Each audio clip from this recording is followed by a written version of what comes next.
चुनाव से पहले गुजरात में यूनिफॉर्म सिविल कोड पर कदम आगे बढ़ाने की तैयारी है। जहां सरकार एक कमेटी गठन कर रही है और एक कमेटी सिविल कोड की संभावनाएं तलाशेगी, जहां हाईकोर्ट के रिटायर्ड जज इसकी अध्यक्षता करेंगे और इस बारे में आज कैबिनेट में प्रस्ताव भी आ सकता है। तो गुजरात सरकार बनाएगी एक कमेटी, सूत्रों के मुताबिक एक खबर, जहां समान नागरिक संहिता पर प्रस्ताव लाएगी गुजरात सरकार। तो देखिए, गुजरात में चुनाव है और पूरा घमासान है, पार्टियों में तनाव भी है। तो इस बीच खबर यह है कि समान नागरिक संहिता पर प्रस्ताव लाएगी गुजरात सरकार, सिविल कोड पर प्रस्ताव लाएगी गुजरात सरकार। इसके लेकर पूरी तैयारी भी है और चुनाव से पहले गुजरात में यूनिफॉर्म सिविल कोड पर यह कदम आगे बढ़ाने की तैयारी है गुजरात सरकार की तरफ से, जहां सरकार एक कमेटी गठन कर रही है और यह कमेटी सिविल कोड की संभावनाएं तलाशेगी। गोपी गांगर हमारे सहयोगी फोन लाइन पर हैं। गोपी, क्या खबर, बड़ी खबर है, किस तरह से इस पर जानकारी अपडेट? बिल्कुल, देखिए आशुतोष, जिस तरीके से बात की जाए गुजरात में एक कमेटी बनाई गई है यूनिफॉर्म सिविल कोड को लेकर, और ये कमेटी जो है, इस कमेटी के जरिए जो संभावनाएं हैं उसको चकासा जाएगा, उसकी जांच की जाएगी कि कितनी पॉसिबिलिटीज है इसको लेकर। और इस पूरे मामले पर करीब 3 बजे गुजरात के जो होम मिनिस्टर है वो इस मामले में पूरी जानकारी देंगे। लेकिन फिलहाल जो संभावनाएं हैं उसको गुजरात सरकार के जरिए चकासा जा रहा है। अगर ये प्रस्ताव पारित होता है, ये लागू हो जाता है, तो आपको क्या लगता है कितना फर्क आएगा और इसका असर क्या होगा? गोपी, चलिए फिर से हम संपर्क करने की कोशिश करेंगे। हिमांशु मिश्रा हमारे साथ जुड़ रहे हैं, हमारे सहयोगी। हिमांशु, आज कैबिनेट में प्रस्ताव लेकर आ सकती है गुजरात सरकार सिविल कोड को लेकर। यह प्रस्ताव अगर आ जाता है तो इसका कितना असर होगा, क्या इंपैक्ट होगा गुजरात में?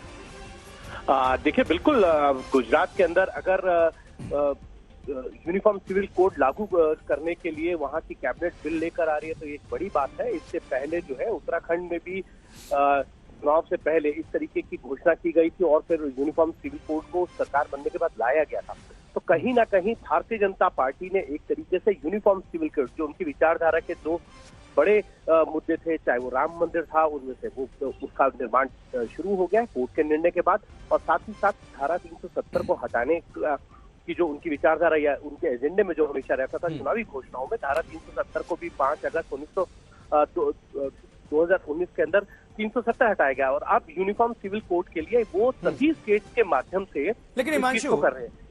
इसके टाइमिंग को लेकर क्या कहेंगे? अभी हम दर्शकों को लगातार टाइमिंग को लेकर देखिए, टाइमिंग बिल्कुल चुनावी है और हर पार्टी जब चुनाव में जाती है तो इस तरीके के निर्णय करती है। उनको लगता है कि अगर इसका फायदा उन्हें मिल सकता है तो ठीक कर रहे हैं। अभी चुनाव, देखिए, तारीखों का ऐलान संभव हो सकता है कि 1 या 2 तारीख में आ जाए गुजरात की विधानसभा चुनाव, लेकिन दूसरी तरफ अब आखिरी दौर में ये कॉमन सिविल कोड को लाना किस तरह से आप इसको देखते हैं, दोनों को जोड़कर? देखिए, बिल्कुल मैं आपको बता दूं, चुनाव की तारीखें जो हैं वो लगभग 1 या 2 तारीख को घोषणा होगी, क्योंकि प्रधानमंत्री नरेंद्र मोदी का खुद का दौरा है 3 दिन का गुजरात और राजस्थान का, और ये माना जा सकता है कि 1 तारीख तक जो है प्रधानमंत्री नरेंद्र मोदी का वहां पर दौरा है। तो कहीं ना कहीं 1 तारीख की दोपहर बाद या फिर 2 तारीख को जो है चुनाव की घोषणा होगी। लेकिन टाइमिंग की बात आपने की है आशुतोष, तो जरूर टाइमिंग का बड़ा इम्पैक्ट है। और इस तरीके की घोषणाओं से आम आदमी, जो भारतीय जनता पार्टी का काडर है या भारतीय जनता पार्टी का सिंपैथाइजर और वोटर है, वो जरूर इफेक्ट। क्या आपको लगता है कि अरविंद केजरीवाल जिस तरह से अभी हिंदुत्व कार्ड, लक्ष्मी गणेश और स्थानीय लोकल चेहरे को लेकर आ रहे हैं, उसका काट बीजेपी इस तरह से देख लिए, नहले पे दहला कॉमन सिविल कोड? देखिए, नहले पे दहला देने के लिए शायद भारतीय जनता पार्टी हमेशा एक स्ट्रेटेजी बनाती है। ठीक है हिमांशु।